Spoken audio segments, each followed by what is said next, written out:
With the release of Space Jam: A New Legacy, we now have 3 live-action hybrid Looney Tune films. So today I thought it was time for me to stop and rank all 3 live-action hybrid Looney Tune films ranked from the worst to the best that were all theatrically released. Please know that everything that I will say in this video is just my very own opinion. My name is SWNation, and you are free to comment down below your ranking of all 3 theatrically released live-action hybrid Looney Tunes films ranked from the worst to the best, just like me, or you could just do your favorite. Please don't forget to check out that Twitter that's going to pop up on your screen right now. Don't forget to check out that review for Space Jam: A New Legacy up above. With that being said, let's jump right into our ranking. Kicking off my list at number 3 for me has got to go to Space Jam 2: A New Legacy, the newest film in the live-action hybrid of Looney Tune films. A film I have seen twice now, and on my second viewing, I think I enjoyed it a little bit more.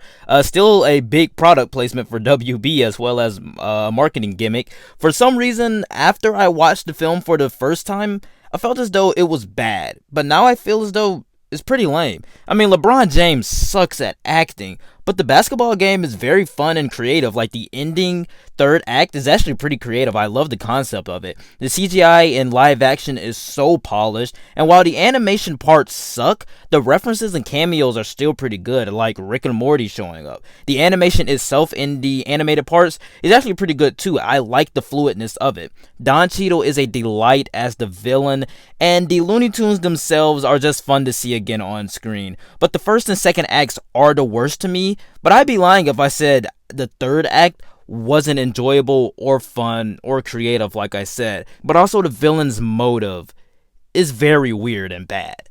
My runner-up at number 2 for me has got to go to Looney Tunes Back in Action. I know a lot of people will probably forget about this film. I mean, I know a lot of people probably haven't watched this film before, but for me, this was always the sequel to Space Jam. Like, growing up when I was watching this film, I mean, this was always a sequel to Space Jam for me. Back in Action, I mean, come on. The whole entire film is fun for me because, you know, I grew up with it.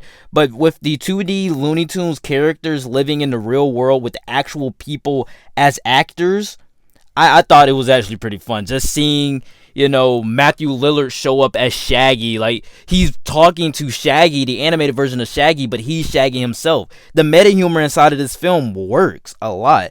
Brendan Fraser is fun in the lead role, but the best thing about this film is the Looney Tunes characters. The slapstick is fun, the references are great, and I think the meta humor here is the best. The animation holds up, and the way they utilize Daffy and Bugs in this film works for me and the film.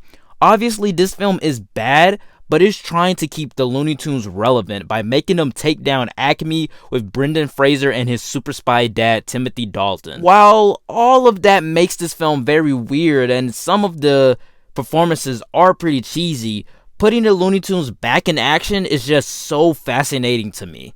But coming in at my number 1 obviously has got to go to Space Jam 1996. Honestly, this ranking could have went either way. I mean, Space Jam 2 could have been at number 1. All of these films are basically the same, but Space Jam is a film with a lot of nostalgia. For me, this film that was just a commercial somehow works. While this is such a weird concept and should not work, putting, you know, a real-life basketball player in the world of Looney Tunes, it somehow does, because at the time, this was the biggest crossover ever. This was during the time both Michael Jordan and Looney Tunes were highly profitable and highly popular. Putting them together was just magic, and the chemistry just worked. This film is no different from my number 2 and my number 3 though. Like, it's bad. It's a bad movie, especially on me rewatching it today, but definitely the best out of the 3. The animation here is great. Everyone remembers that 2D/3D live action hybrid look, and the soundtrack is legendary. And although the third act isn't as fun, I do love the basketball and stuff like that, and I do love seeing the basketball players come into the mix,